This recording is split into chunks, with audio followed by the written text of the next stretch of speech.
अस्सलाम वालेकुम। अस्सलाम वालेकुम। दुरूद शरीफ पढ़ लो।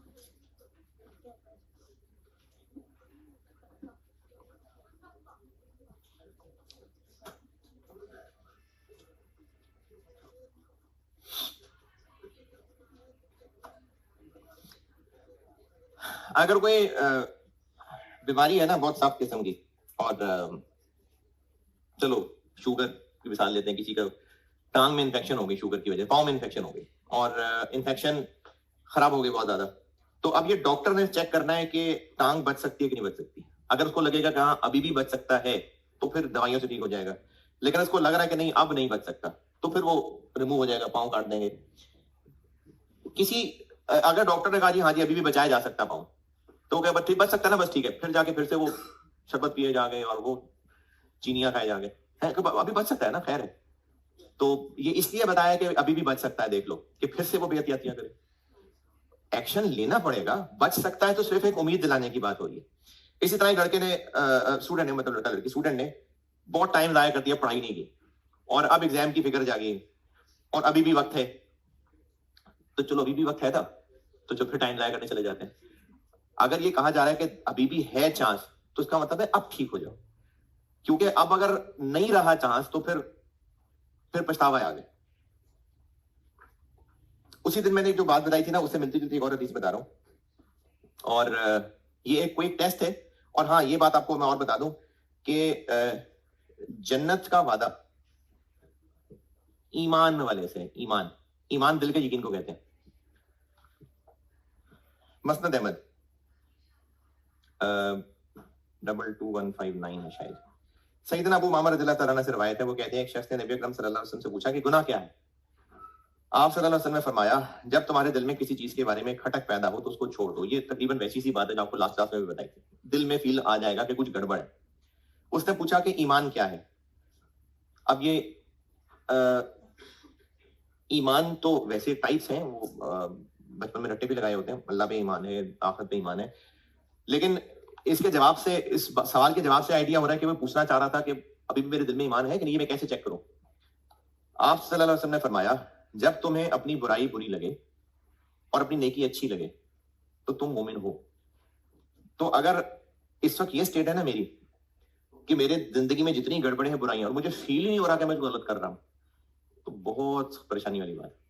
अगर दिल से आवाज आ रही है कि नहीं कुछ गड़बड़ है, तो अभी भी वक्त है, इसको रिकवर किया जा सकता है। अगर दिल में ही आवाज आनी बंद हो गई भी ना कि कुछ बुरा हो रहा है, तो फिर बेटे बड़ा खतरनाक काम हो जाएगा।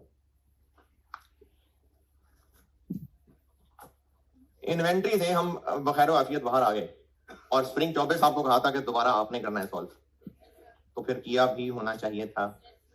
इन्वेंट्री डन, और जो ऑटम 23 और स्प्रिंग 24 के अंदर एडजस्टमेंट्स की हैं, अब अगर आप ऑटम 12 की खुद भी कोशिश करेंगे पार्ट बी की, तो होना चाहिए। चलें कोशिश कर लें, होमवर्क है आपका, पार्ट बी की कोशिश करिएगा। ऑटम 12 पार्ट ए एक दफा पहले कहा था मैंने, उसमें तो कुछ मसला नहीं होना चाहिए, फिर भी चलो अगर हुआ तो आज का होमवर्क है ऑटम 12। अगला चैप्टर शुरू कर रहा हूं। आज का होमवर्क है autumn 12 mehndi limited. Part A पहले कभी कर लिया होगा शायद आपने, तो पार्ट बी होमवर्क है। जो जैसा जैसे भी पढ़ के समझ आए कोशिश करनी है आपने सॉल्व करने की, फिर कल करता हूं डिस्कस। इन्वेंट्री वैल्यूएशन खत्म, और इसका टेस्ट दे दें आप कब,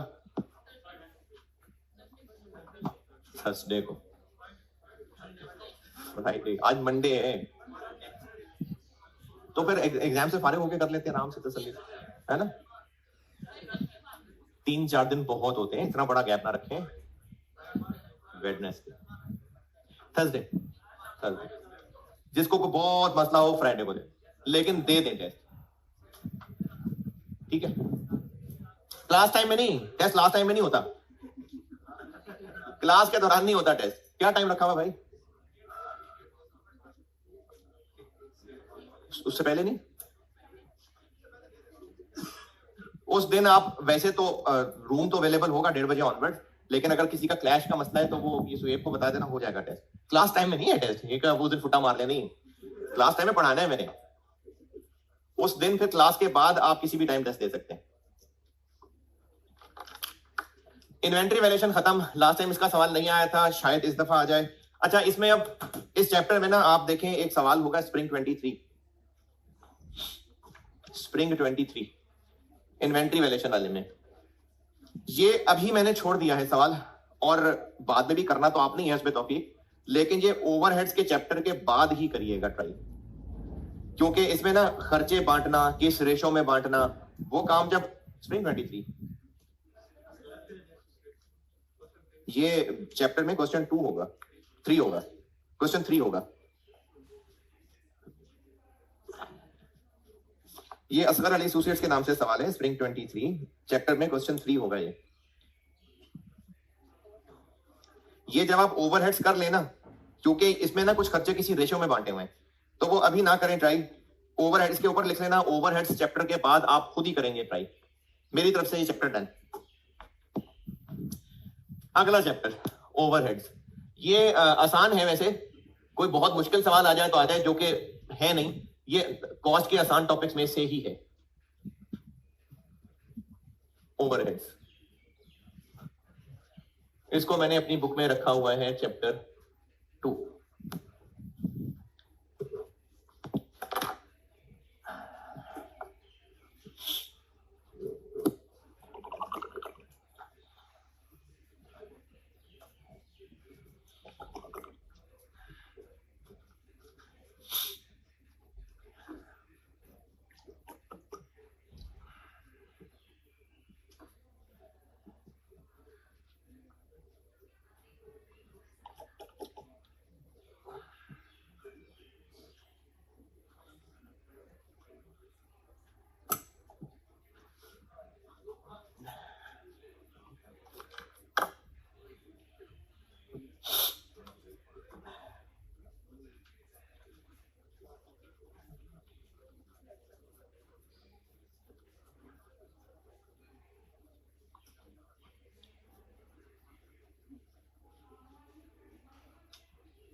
अच्छा, आप में से ऐसा कौन है, कितने लोग हैं जिन्होंने ओ लेवल ए लेवल में ये कॉस्ट पढ़ी हुई है? एक, अच्छा है, बीकॉम में इधर कोई? अच्छा अच्छा, ये और ऑनलाइन में भी हो सकते हैं। जिन्होंने भी पहले कुछ पढ़ा हुआ है वो ना क्लास में कोई ऐसा लफ्ज मुंह से निकालें, ना दिमाग में भी लाएं। मार्जिनल और एब्जॉर्प्शन, इसका मैं नहीं जिक्र कर रहा है चैप्टर में, ठीक है। मार्जिनल और एब्जॉर्प्शन का इस चैप्टर में नहीं हो रहा जिक्र, तो छोटे छोटे बच्चों के सामने वर्ड ना आए तो भी रहने दें। इसका अलग चैप्टर एक है, मैं तब जिक्र करूंगा तो करूंगा, अभी इस चैप्टर में मार्जिनल एब्जॉर्प्शन का नहीं है जिक्र।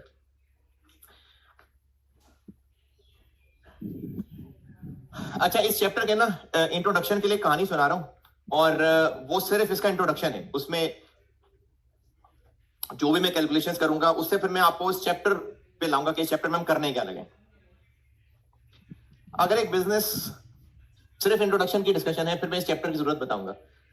पहला साल एक बिजनेस का, पहला साल, उसमें जो टोटल प्रोडक्शन हुई, फैक्ट्री के ही सिर्फ बात कर रहा हूं, टोटल प्रोडक्शन हुई 4000 यूनिट्स, और इन 4000 यूनिट्स को बनाने में जो टोटल खर्चा आया, डायरेक्ट मटेरियल लगा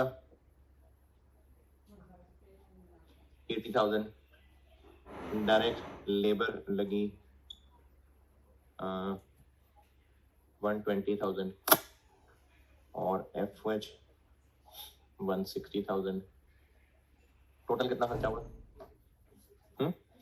360 और एक यूनिट कितने रुपए का कॉस्ट किया हमें? डिवाइड कर दें 90। और अगर इस 90 को तीनों में तोड़ना चाहे, मटेरियल, लेबर, एफओएच, तो 360 को जैसे डिवाइड कर रहे हैं इनको अलग अलग कर देते हैं। तो एक यूनिट बनाने में मटेरियल कितने रुपए का लगा?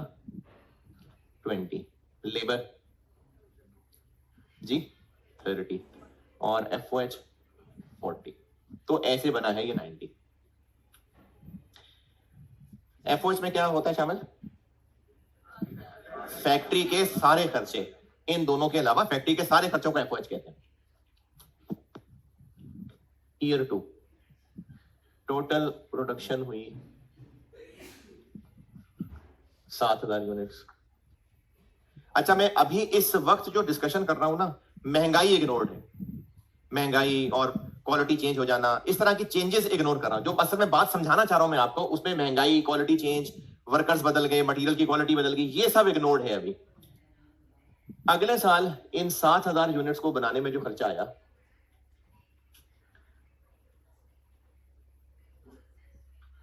$140,000,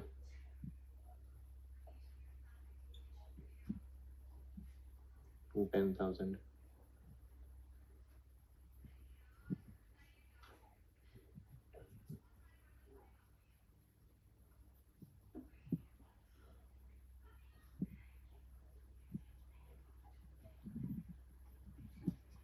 $560। अब एक यूनिट कितना कॉस्ट किया? 80। और उस 80 को अगर हम तोड़ के देखना चाहें तो डायरेक्ट मटेरियल 20, डायरेक्ट लेबर 30 और एफओएच 30। इग्नोरिंग महंगाई, इग्नोरिंग वर्कर्स में चेंज, मटेरियल की क्वालिटी में चेंज, मटेरियल और लेबर पर यूनिट सेम क्यों रहा? Direct material, direct labour, ignoring inflation, ignoring कोई और मसला, डायरेक्ट मटेरियल, डायरेक्ट लेबर दोनों साल में सेम पर यूनिट क्यों आ रहा है? मैंने कहा है डायरेक्ट मटेरियल और direct labour per unit same क्यों है दोनों साल में? है direct material per unit, direct labour per unit दोनों साल में सेम क्यों आ रहे हैं? 20-20, 30-30, ये पूछ रहा हूं मैं। भाई सेम ही आने थे। डायरेक्ट मटेरियल, डायरेक्ट लेबर, अगले साल क्या प्रोडक्ट के साइज चेंज कर दिए? भाई वही प्रोडक्ट है, पहले भी उतना ही कपड़ा लगता था, अब भी उतना ही कपड़ा लगेगा, कोई कपड़े की महंगाई नहीं डाली। तो डायरेक्ट मटेरियल, डायरेक्ट लेबर, ये होते ही डायरेक्ट खर्चे हैं, तो हाँ सेम ही होने चाहिए थे। वो तो अगर कोई इन्फ्लेशन आ जाती या मटेरियल की क्वालिटी चेंज हो जाती तो और बात थी, वरना सेम ही आना बनता था। बहुत अजीब काम तो नहीं किया, सेम ही आना बनता है। डायरेक्ट मटेरियल क्या होता है?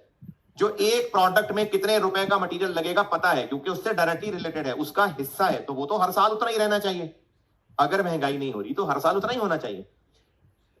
वर्कर्स वैसे के वैसे ही हैं। तो डायरेक्ट लेबर वो है जो एक यूनिट बनाने में खुद इन्वॉल्व है। तो अगर पहले वो 2 घंटे लेता है एक शर्ट को सीने में, तो अगले साल भी 2 घंटे ले रहा होगा। तो direct material, direct labour same ही होने चाहिए थे, है जी। एफओएस क्यों सेम नहीं आया? इनफैक्ट कम क्यों हो गया? क्योंकि एफओएस के अंदर, अच्छा बढ़ क्यों गया?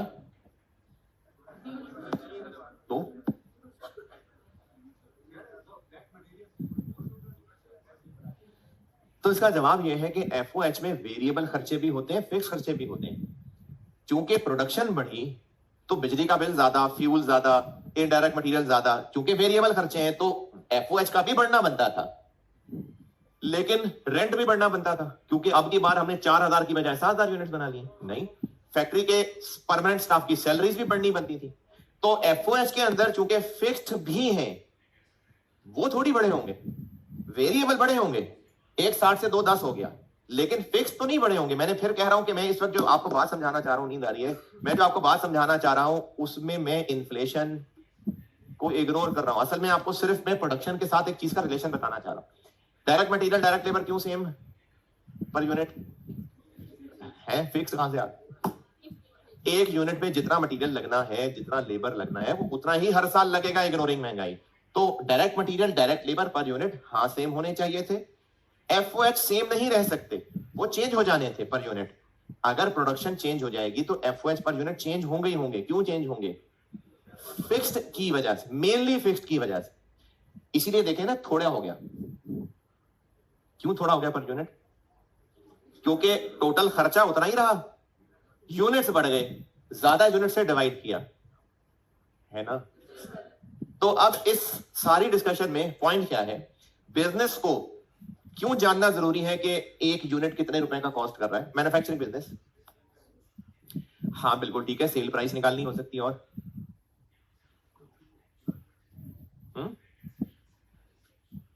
अच्छा चले, अब तक जितना पढ़ा उसके हिसाब से आप दो ही जवाब दे सकते हैं। सेल प्राइस निकालनी हो सकती है और क्लोजिंग इन्वेंट्री की वैल्यू निकालनी हो सकती है। कॉस्ट नहीं पता होगी तो इन्वेंट्री की वैल्यू कैसे निकालेंगे? तो बिजनेस के लिए कॉस्ट जानना जरूरी है, बिल्कुल सही है। इस मिसाल में हम ये 90 रुपए 80 रुपए कब कैलकुलेट कर पाए? साल गुजरने के एंड पे या शुरू में ही बता दिया? एंड पे। क्यों? क्योंकि टोटल यूनिट्स प्रोड्यूस पता लगेंगे तो ही तो डिवाइड करेंगे। अच्छा, क्या ये 20 और 30 साल के शुरू में अंदाजा लग सकता है या ये भी साल के एंड पे इत्तेफाक से पता चलेगा? ये लग सकता है। इग्नोरिंग महंगाई, हमें पता है कि एक यूनिट में कितना मटेरियल कितना लेबर लगता है, तो हम बिल्कुल शुरू में ही अंदाजा काफी हद तक एक्यूरेटली लगा सकते हैं। लेकिन 30 रुपए का फिगर ये ईयर एंड पे ही पता चलेगा। और मेनली क्या प्रॉब्लम है? फिक्स्ड वाले खर्चे, मेनली फिक्स्ड वाले खर्चे मसला कर रहे हैं। ये मुझे लगता है बात समझ नहीं आ रही। फिक्स्ड वाली टोटल फिक्स्ड खर्चे, उसका प्रोडक्शन से ताल्लुक नहीं है। तो हमें पर यूनिट फिगर निकालने के लिए साल एंड का इंतजार ही करना पड़ा। 7,000 नहीं 8,000 बन गए होते तो फिर 8 से डिवाइड करना पड़ता। तो प्रोडक्ट कॉस्ट बिजनेस को जानना तो जरूरी है। इन्वेंट्री वैल्यूएशन भी रीजन है, सेल प्राइस जानना भी रीजन है। जरूरी है, बिजनेस को जानना है एक यूनिट कितना कॉस्ट करता है।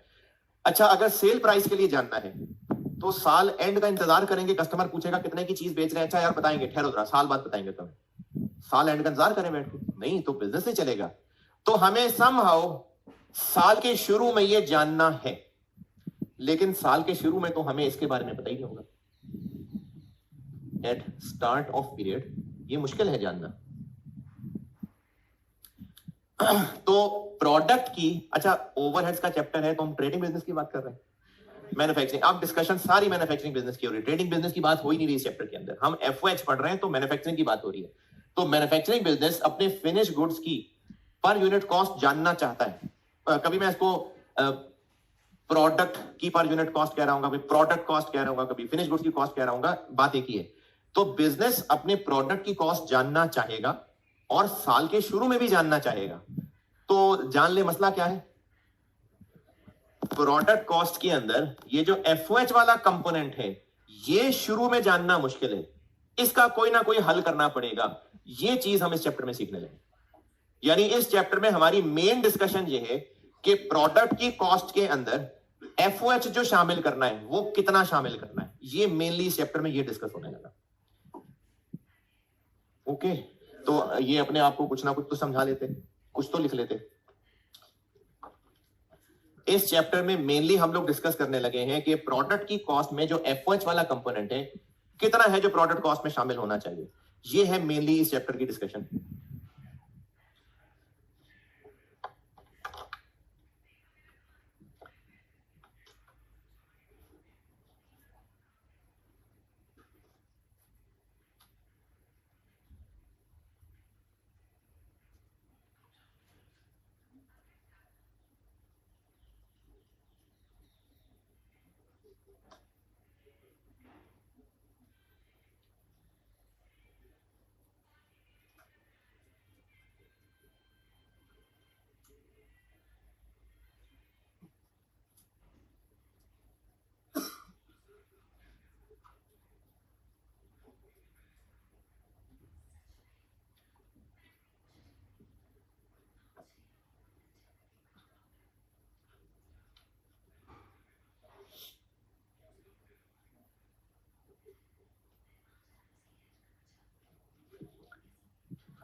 चलें, लिखी कहानी सारी, इसको नोट कर रहे थे तो कर लेते यार।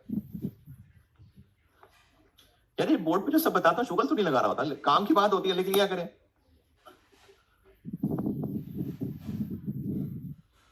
बड़े चूजी लोग हैं, देखते हैं काम की बात है, लिखना है नहीं लिखना, कीमती वक्त आया क्या करना है।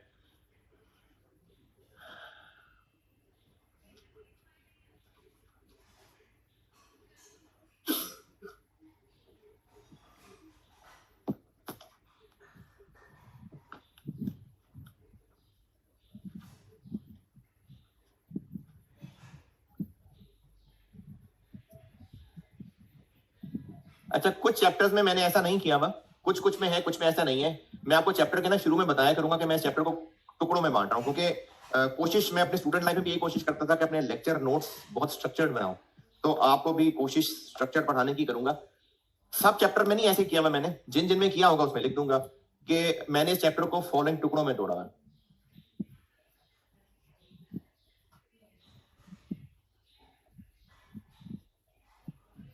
इसको मैं ना 3 टुकड़ों में तोड़ रहा हूं।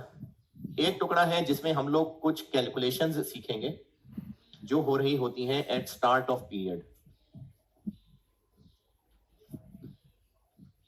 फिर जब इसकी प्रैक्टिस करा दूंगा, फिर आपको मैं उन कॉन्सेप्चुअल चीजों पे ले आऊंगा जहां पर हम कुछ कैलकुलेशंस कर रहे होंगे साल के एंड पे।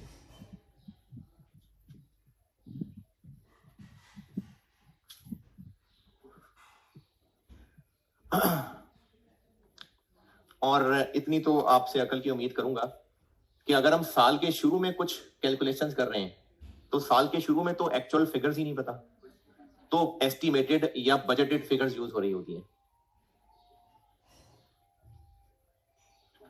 हाँ, जब साल एंड हो जाता है फिर हमारे पास एक्चुअल डाटा आ जाता है। इस चैप्टर को मैं इस चैप्टर के अंदर ये चीजें अभी पढ़ाऊंगा और इस चैप्टर का एक हिस्सा ही है, लेकिन ये पढ़ाऊंगा मैं अभी नहीं। एक चैप्टर है, मैंने उसमें एंट्रीज करानी है बहुत सारी,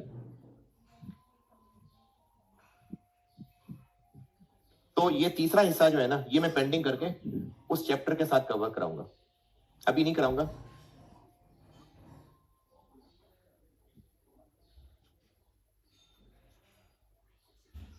मैं एक चैप्टर पढ़ाऊंगा, चैप्टर 5, वहां कराऊंगा इसकी एंट्रीज।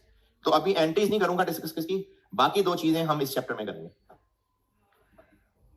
तो पहले हम लोग कुछ कैलकुलेशन सीखेंगे जो साल के शुरू में हो रही होती हैं, फिर कुछ कैलकुलेशन जो साल के एंड पे हो रही होती हैं। बस ये इस चैप्टर में मैं इतना करूंगा।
पहले हम लोग कैलकुलेशंस पढ़ेंगे साल के शुरू वाली, पहले ये करते हैं।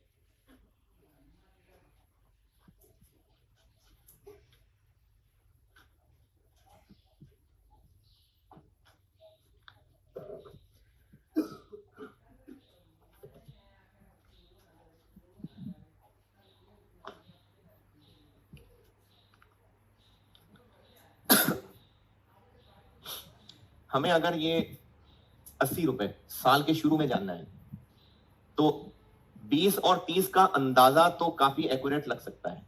क्यों? क्योंकि डायरेक्ट मटेरियल डायरेक्ट लेबर है, और अगर कोई महंगाई का इतना बड़ा मसला नहीं है तो इनके रेट का अंदाजा लगाना काफी हद तक एक्यूरेटली पॉसिबल है। लेकिन ये फिगर एक्यूरेट तब पता चलेगी जब साल का एंड होगा, तो साल का एंड का टाइम नहीं है हमारे पास, इसीलिए हमें कुछ ना कुछ जुगाड़, कुछ ना कुछ अंदाजे लगा के ये फिगर निकालनी पड़ेगी कि एक यूनिट में कितने रुपए एफओएच के नाम पे शामिल करने हैं। इस चीज को कहते हैं ओवरहेड्स एब्जॉर्प्शन रेट, और इसको आइंदा प्यार से मैं OAR कहा करूंगा, ओवरहेड एब्जॉर्प्शन रेट। साल के शुरू में होने वाली ये एक कैलकुलेशन है बस, ओवरहेड एब्जॉर्प्शन रेट। और इसके लिए एक और टर्म इस्तेमाल होती है, ओवरहेड्स रिकवरी रेट। इसको ओवरहेड रिकवरी रेट भी कहते हैं, ओवरहेड्स रिकवरी रेट, ज्यादा मशहूर नाम से OAR है। एब्जॉर्प्शन का वर्ड क्यों है ये मैं आपको शायद आज शायद कल इसका जवाब आ जाएगा।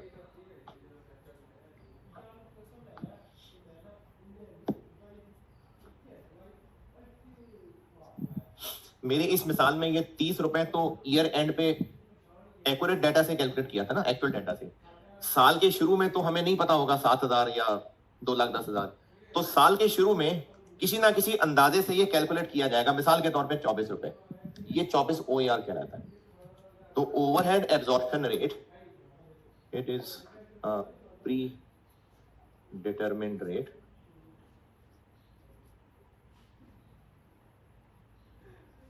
calculated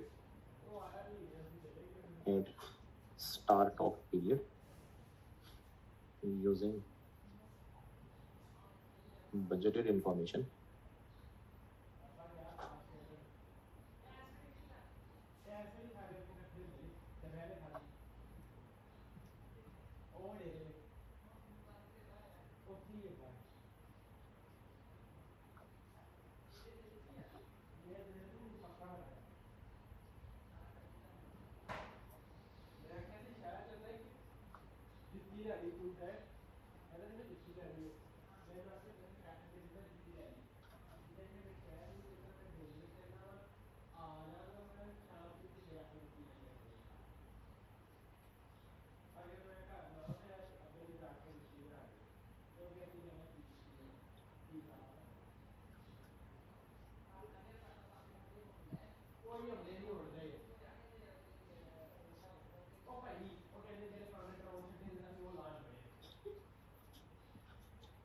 इसका मेन इस्तेमाल जो है ना वो प्रोडक्ट की पर यूनिट कॉस्ट में जो एफओएच वाला कंपोनेंट है वो फाइंड करना है। मेन जिंदगी का मकसद इसकी यही है कि हम साल के शुरू में प्रोडक्ट कॉस्ट जानना चाहेंगे तो उसमें एफओएच के सामने क्या लिखें, तो उसके लिए ये OAR निकाला जा रहा होता है। यानी बिजनेस साल के शुरू में ये जो काम ईयर 2 में साल के एंड पे किया था और 24 रुपए या 30 रुपए आंसर आया था, कैसे निकला था आंसर? टोटल एफओएच को यूनिट से डिवाइड किया था। अब करना तो ऐसे ही है, टोटल खर्चा डिवाइडेड बाय कुछ ना कुछ, लेकिन ये काम साल के एंड पे करना पड़ेगा अगर एक्चुअल इंफॉर्मेशन से करना हुआ। अगर साल के शुरू में करना हुआ तो बजटेड इंफॉर्मेशन होगी, तो वो जो फिगर निकलेगी वो OAR है, उसको OAR कहते हैं। कैसे कैलकुलेट करना है, इसका फार्मूला क्या है, कैसे कैसे कैलकुलेट हो सकता है, अब आते हैं इस पे, यानी OAR की कैलकुलेशन सीखते हैं।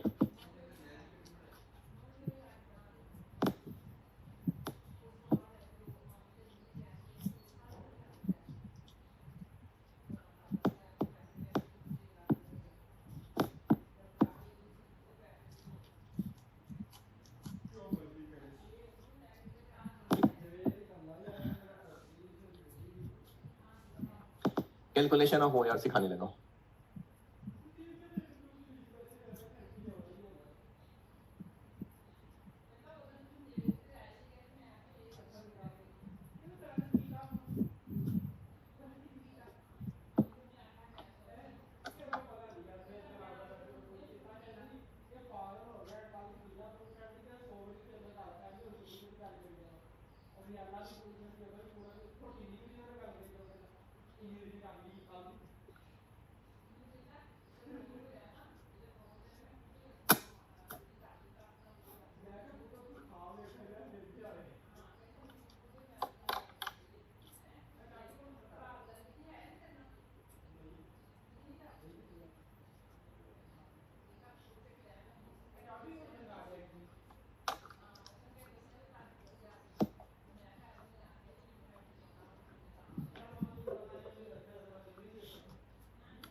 अच्छा, अभी ना मैं आपको एक फॉर्मूला लिख के दे रहा हूं और उसके छोटे छोटे से सवाल भी कराता हूं, टोटल 6 कराऊंगा।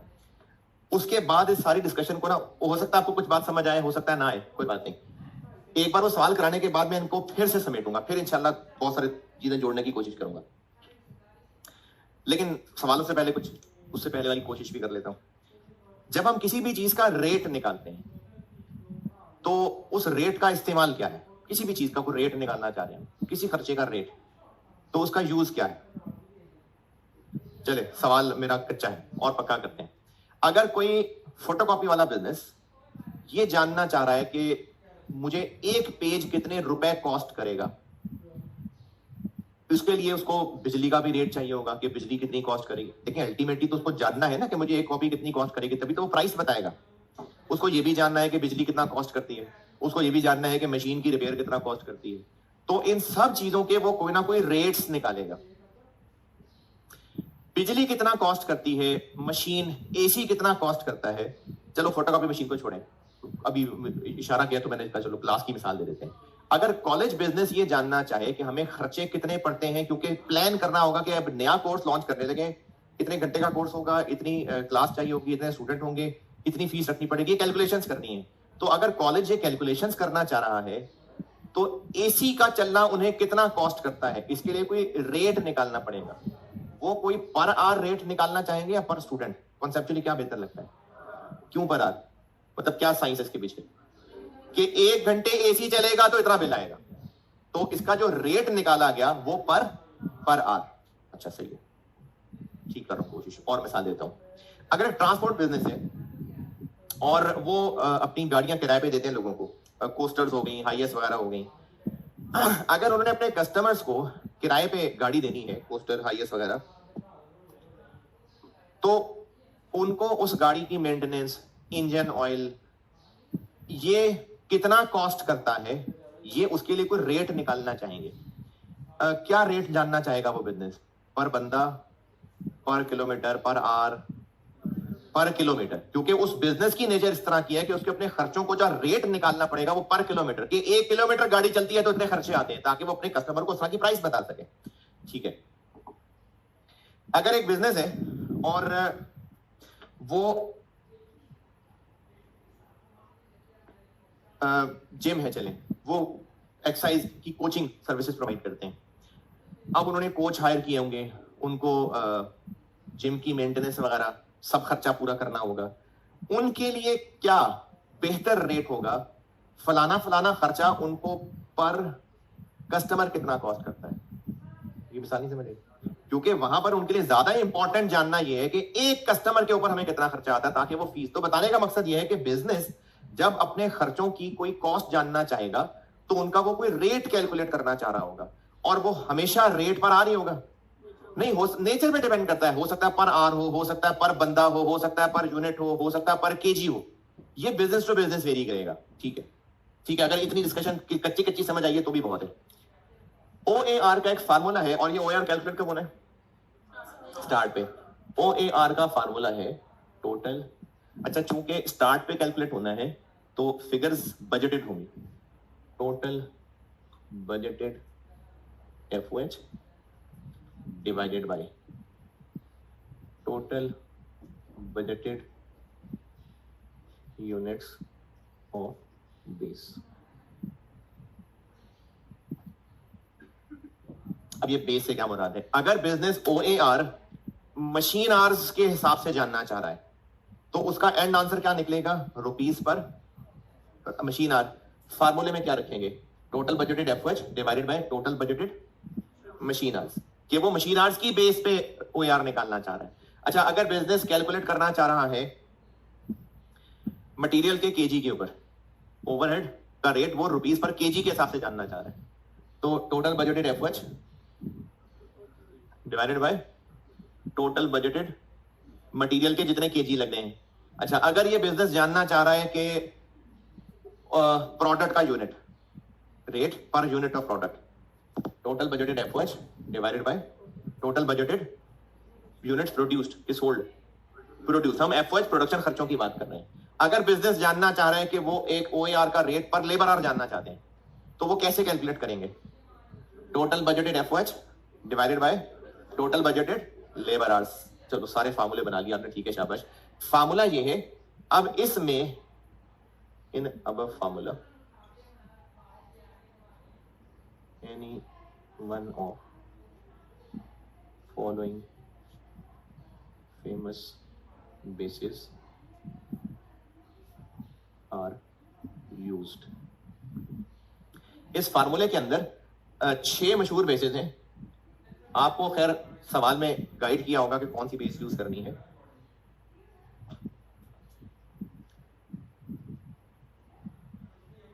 इनमें से कोई एक है जो यूज हो रही होती है।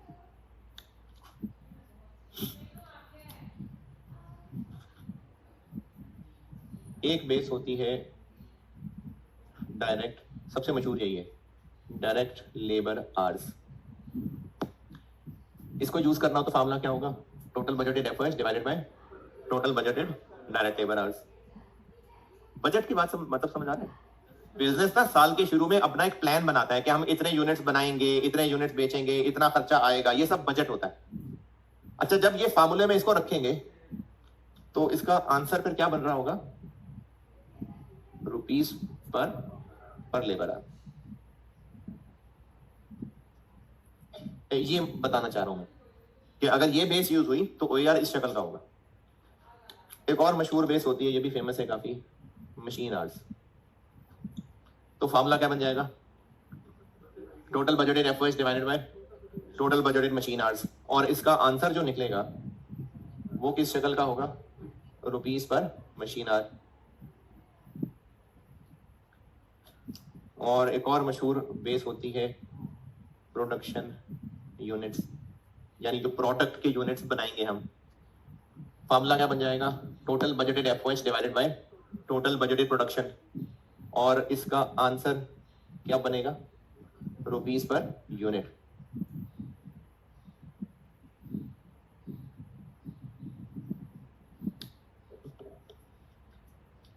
अच्छा, बिजनेस ये ओएआर निकाल रहा है, इसका यूज क्या है? यानी अगर बिजनेस ने ये निकाल लिया कि हमारा ओएआर 40 रुपए पर लेबर आवर है, शुरू में अंदाजा लगा लिया, अब इसका यूज क्या हो सकता है? बिजनेस ये सोच सकता है कि अच्छा, अगर हमने फिर 1 लाख घंटे काम किया तो फिर इतने ओवरहेड्स होंगे, अगर हमने इतने यूनिट्स बनाए तो फिर इतने टोटल ओवरहेड बनेंगे, यानी इस रेट का फिर आगे यूज भी है। तो ये रेट साल के शुरू में हो रहा है कैलकुलेट। ये 3 बेसिस हैं और इसी से आगे चल रहा हूं। Direct material cost, direct material cost. जैसे अभी जो मैं शुरू में सवाल लिख रहा था, तो जो मैंने 1,20,000 रुपए या 1,80,000 रुपए लिखे थे, वो डायरेक्ट मटेरियल कॉस्ट। फार्मूला क्या बनेगा? Total budgeted FOH divided by total budgeted direct material cost. इसका जो आंसर होगा, अच्छा इसका आंसर रुपीस पर आर क्यों है? क्योंकि ऊपर रुपीस है, नीचे आर है। अगर ये बेस हुई तो फार्मूला होगा total budgeted FOH total budgeted direct material cost. ऊपर रुपीस, इधर भी रुपीस, तो फिर तो कैंसिल हो जाएगा, तो एआर ही नहीं आएगा। इसका जो ओएआर होगा ना, वो परसेंटेज की शक्ल में कहलाएगा, परसेंटेज ऑफ डायरेक्ट मटेरियल। बाकी मैं अभी इनके सवाल कराता ना, तो ये इनकी इंटरप्रिटेशन दोबारा बोलूंगा, उनका यूज दोबारा बताऊंगा। फिर एक मशहूर बेस है डायरेक्ट लेबर कॉस्ट। ये बहुत मशहूर है, ये सवालों में बहुत ज्यादा कॉमन है। ये फार्मूला क्या होगा? Total budgeted FOH divided by total budgeted direct labour cost. और चूंकि ये भी नीचे रुपीस ही होंगे, तो इसमें भी ओएआर परसेंटेज में निकलेगा। और एक और बेस होती है प्राइम कॉस्ट। प्राइम कॉस्ट क्या होती है? डायरेक्ट मटेरियल डायरेक्ट लेबर मिला के। तो ये भी चूंकि कॉस्ट है, तो इसका ओएआर भी परसेंटेज में होगा।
ये नोटेड। चलें सवाल लिखें। अच्छा, इस सवाल में आपने आपसे रिकॉर्ड है, आपने सॉल्व करना है, जैसे तैसे समझ आए, करना जरूर है, बाकी मैं तो फिर बोर्ड पे कर ही दूंगा सॉल्व, लेकिन आपने करना है पहले solve. Following budgeted information, following सवाल है, following budgeted information relates to a business for year 2025, for year 2025।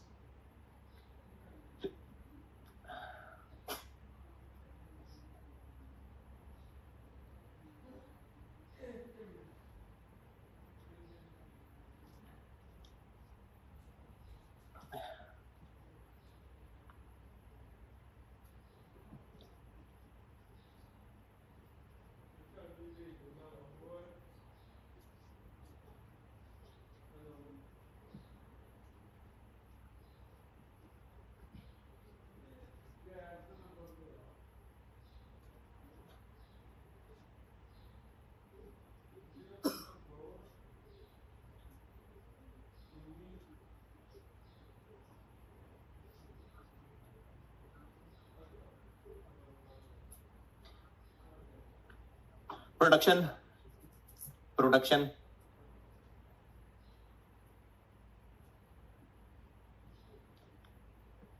Production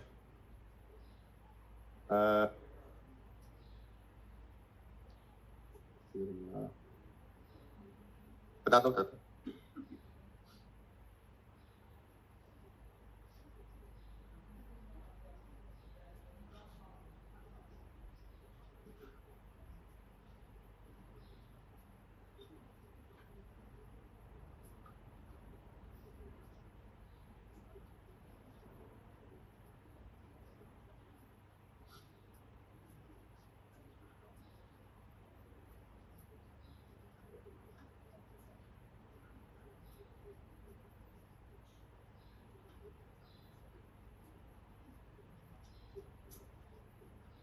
five thousand units,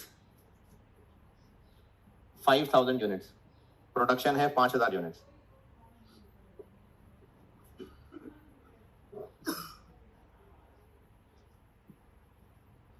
direct labour cost, direct labour cost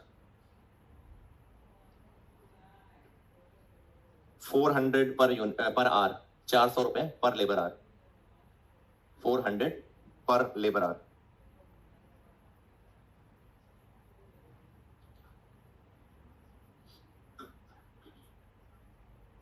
labour hours required per unit, labour hours required per unit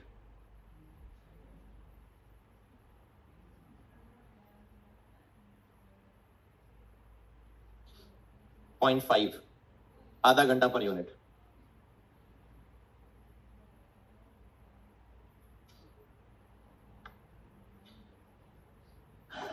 total machine hours, total machine hours, ये सारा कुछ ना 2025 का budgeted data लिखवा रहा हूं।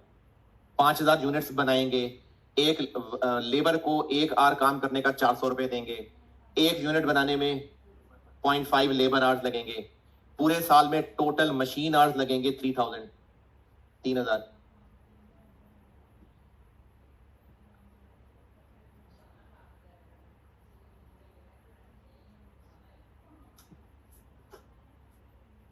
उसके बाद लिखिए total cost, total cost,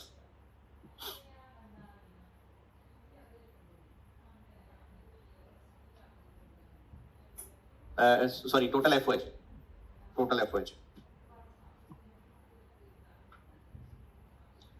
420,000, total FOH 4,20,000। Total direct material cost, total direct material cost 6,06,000।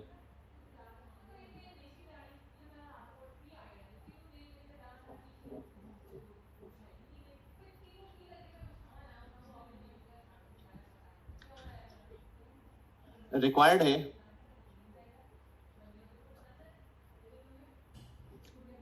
OAR and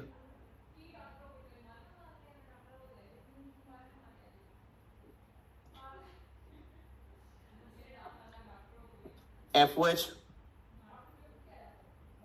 cost per unit, FOH cost per unit using OAR,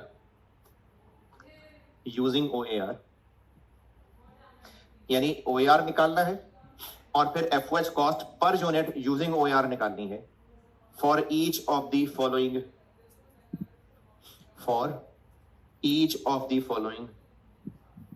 basis, each of the following basis ABCDEF, और यही 6 नाम लिख लें। Direct labour hours, machine hours, production units, direct material cost, direct labour cost, prime cost, part A, part B, part C, part D, part E, part F, यही 6 नाम लिख लें। OARs आप निकाल दें और फिर इनको यूज करके पर यूनिट कॉस्ट वो मैं निकालता हूं। यानी अब ये 6 सवाल हैं, हर सवाल में OAR कैलकुलेट कर दें और उस OAR को यूज करके FOH पर यूनिट जो निकालना है वो मैं निकालता हूं। आप ये फार्मूला 6 दफा लगाएं, ढूंढें में से क्या क्या चीजें चाहिए आपको और 6 OAR निकाल दें। आप लोग ये 6 OAR कैलकुलेट कर दें, फिर उसको यूज करके जो FOH कॉस्ट पर यूनिट मांगी है ना वो मैं करता हूं।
हाँ जी, अगर डायरेक्ट लेबर आवर्स यूज किया तो OAR is equal to 420,000 divided by 2500, 168 per our.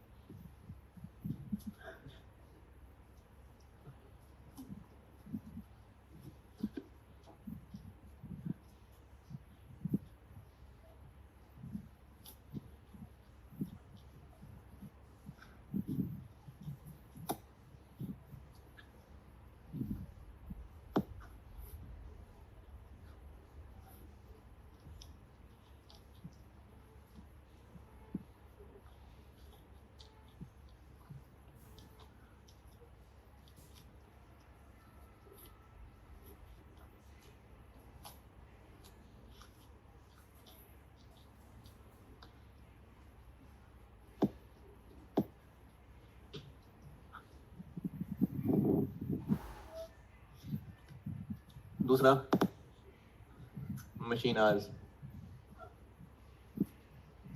Ji, OAR 420,000 divided by 3000, 140 per hour. और क्या था? प्रोडक्शन के यूनिट्स,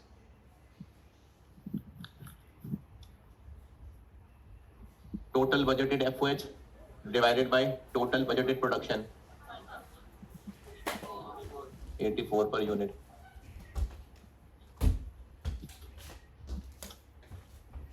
और क्या था? डायरेक्ट मटेरियल कॉस्ट, ये कितनी बताई मैंने? Budgeted FOH divided bye budgeted direct material cost 6 lakh, 70%, 7%, 0.7 तो 70% ना, 70%, 0.7% नहीं, 70%। और डायरेक्ट लेबर कॉस्ट ये तो ने बताई नहीं, 400 रुपए पर आवर है और टोटल 2500 आवर्स है।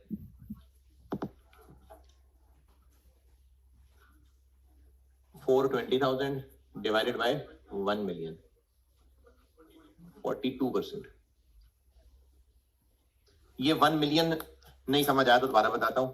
400 रुपए पर आवर कहा था मैंने, और टोटल आवर्स कितने गए थे? एक यूनिट के लिए आधा घंटा, ये है rupees per hour.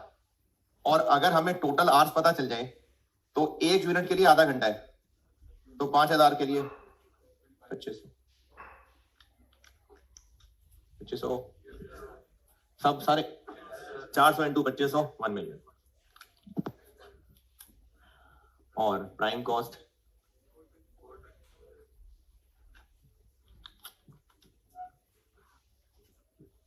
$420,000 divided by 16 lakh जी, 26.25।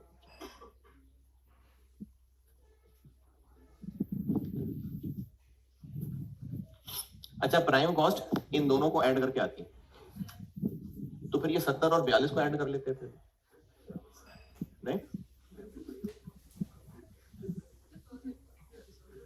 70 और 42 को ऐड करके क्यों नहीं आ रहा है? 420 डबल हो जाएगा,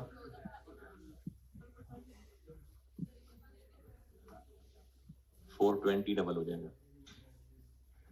यानी अगर दो फार्मूलों का मसला सिर्फ 420 का है ना, डिनोमिनेटर ऐड करने हो तो वो हो जाते होते हैं, है ना? यानी अगर 4/7 को 2/5 में ऐड करना हो तो ये 6/12 बन जाता होता है ना, है ना? डिनोमिनेटर भी ऐड हो जाते हैं ना, नहीं होते तो ये दोबारा ही निकालना पड़ेगा।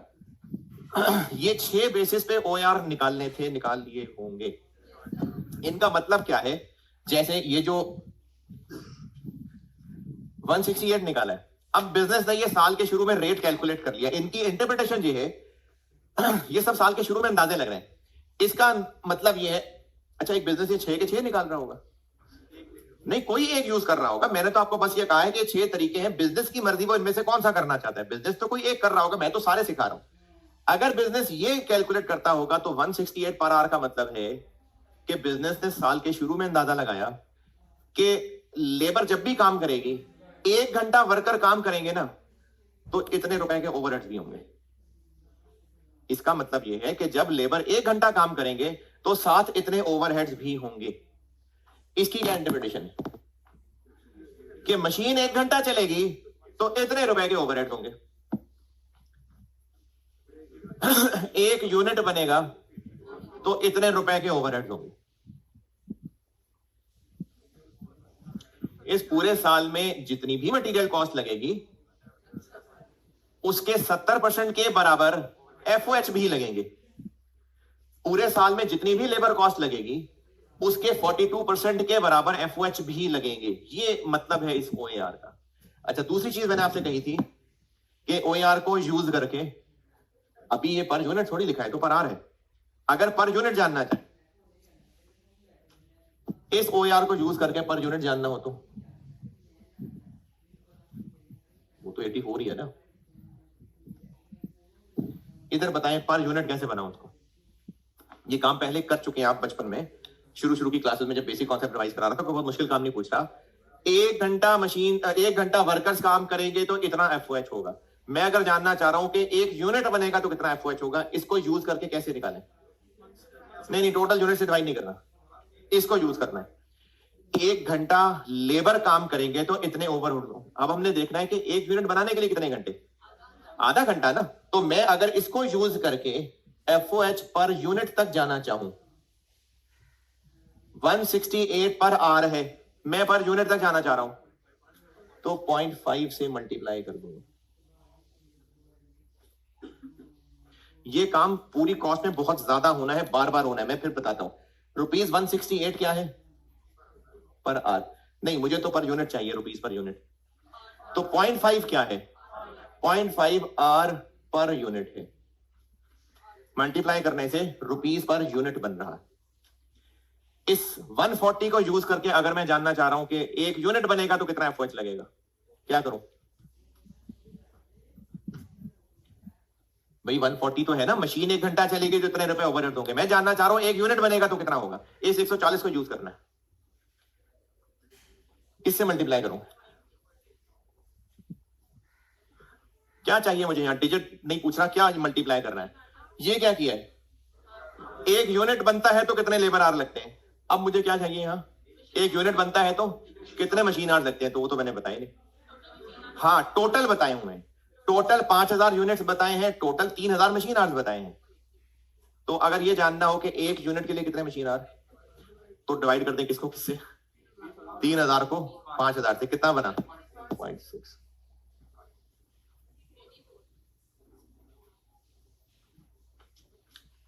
ये हर दफा 84 ही क्यों आ जाता है? क्योंकि डाटा एक है ना, वही तो डाटा है, डाटा थोड़ी बदल जाता है बार बार। डाटा ही वही है तो आंसर यही आना है।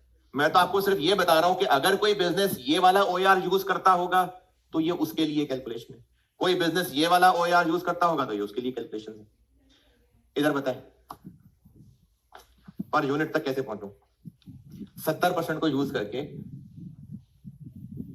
पर यूनिट तक कैसे पहुंचूं, बताएं। इंटरप्रिटेशन क्या थी इसकी, क्या बोला था मैंने कि जितनी मटेरियल कॉस्ट होगी उसके 70% के बराबर एफओएच भी होगा। मैं जानना चाह रहा हूं पर यूनिट,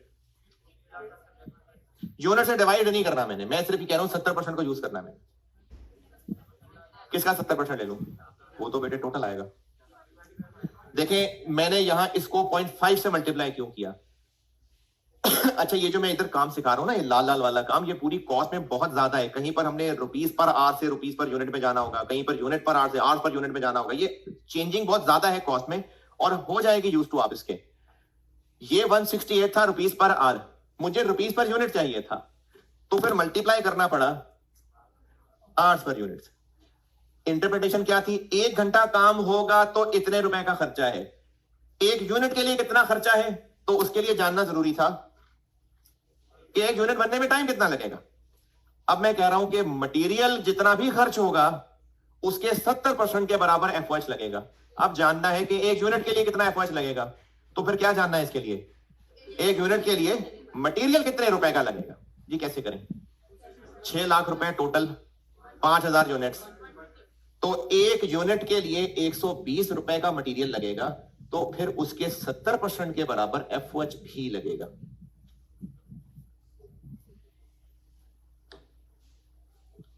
यही वाला काम इसके साथ चेक करते हैं। इसमें मैं 42% को किससे मल्टीप्लाई करूं। देखें इसका मतलब क्या है कि जितने रुपए लेबर कॉस्ट लगेगी उसके 42% के बराबर एफओएच भी लगेगा। एक यूनिट के लिए कितना एफओएच लगेगा, क्या जानना है इसके लिए, एक यूनिट के लिए लेबर कॉस्ट कितनी लगेगी। कैसे, आप चाहे ऐसे कर लें कि 400 रुपए पर आ रहे हैं और एक यूनिट के लिए आधा घंटा है, तो 400 इंटू 0.5,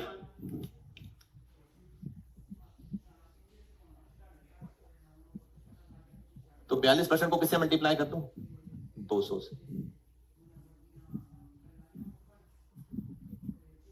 एक यूनिट बनाने में 120 रुपए का मटेरियल लगेगा, 200 रुपए की लेबर लगेगी, प्राइम कॉस्ट कितनी लगेगी, 320 रुपए की। तो इस 26% को किससे मल्टीप्लाई करूं, 320 से।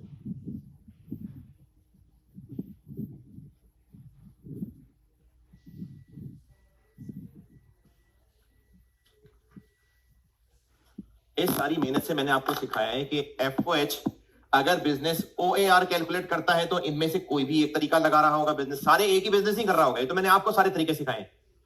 और अगर बिजनेस इस ओएआर को यूज करके ये जानना चाहे कि अच्छा एक यूनिट में कितने की कॉस्ट पड़ेगी, तो उसको यूज ऐसे करना। ठीक है जी, अल्लाह हाफिज।